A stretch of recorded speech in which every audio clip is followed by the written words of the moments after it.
Assalamualaikum warahmatullahi wabarakatuh. Kembali lagi dengan saya Robatul Amalia,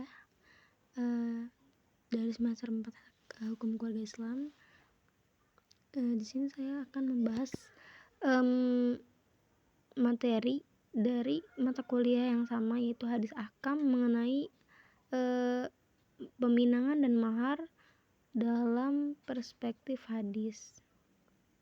Langsung saja ke pembahasan mengenai mahar dan peminangan dalam hadis atau menurut hadis, menurut Islam.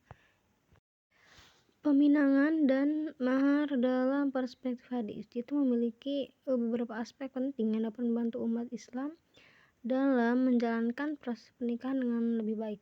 Nah, salah satunya adalah peminangan, yaitu melihat calon pasangan. Dalam hadis Jahir bin Abdullah radhiyallahu anha, beliau mengatakan, Rasulullah SAW bersabda bahwa jika seseorang meminang seorang wanita, maka jika ia dapat melihat apa yang mendorongnya untuk menikahinya, hendaklah ia lakukan. Ini menunjukkan bahwa pentingnya melihat calon pasangan sebelum memutuskan untuk menikah, sehingga dapat mengetahui apakah pasangan tersebut sesuai dengan keinginan atau kebutuhan kita. Selanjutnya adalah tidak meminang yang sudah dipinang oleh orang lain.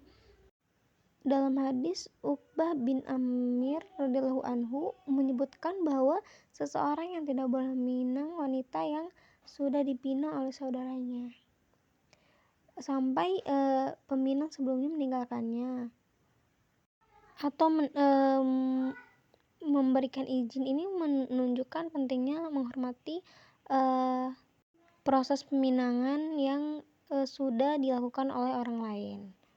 Seperti dalam salah satu hadis, di sini dikatakan dari Abu Hurairah dan dengan sanad ini dari Rasulullah, beliau bersabda, janganlah seseorang menawar atas tawaran saudaranya dan janganlah seseorang meminang atas pinangan saudaranya. Selanjutnya yang ketiga ialah peminangan yang sopan dan santun.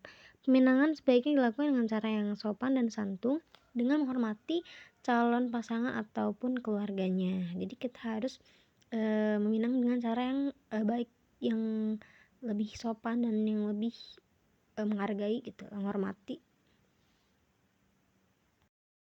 Nah, selanjutnya kita akan membahas mengenai mahar.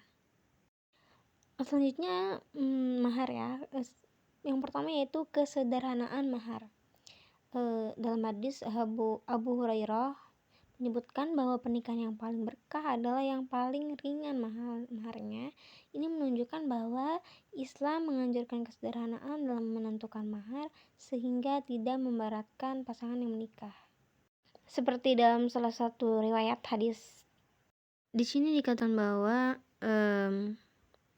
telah menceritakan kepada kami Sulaiman bin Harb telah menceritakan kepada kami Su'bah dari Abdul Aziz bin Suhaib dari Anas bahwa Abdurrahman bin Auf menikahi seorang wanita dengan mahar berupa wazn zawat atau butiran emas. Lalu Nabi menyaksikan pesta walimahan yang penuh keceriaan. Maka Abdurrahman pun berkata, sesungguhnya aku telah menikahi seorang wanita dengan mahar 1 ons emas.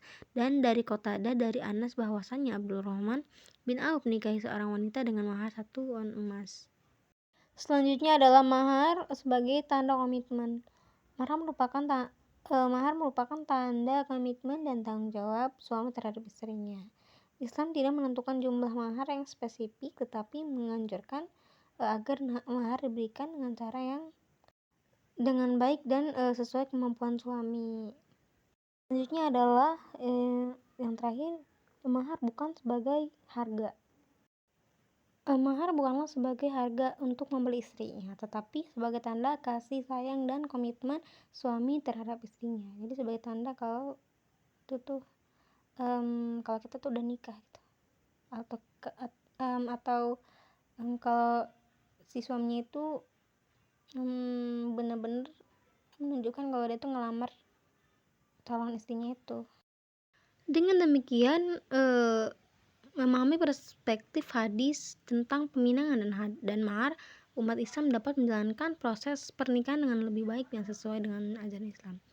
Dan pemindahan yang sopan dan santun serta mahar yang sederhana dan sesuai dengan kemampuan suami dapat membantu membangun rumah tangga yang harmonis dan bahagia. Baik, mungkin itu saja yang bisa saya sampaikan mengenai peminangan dan mahar dalam perspektif hadis. Kurang dan lebihnya mohon maaf. Assalamualaikum warahmatullahi wabarakatuh.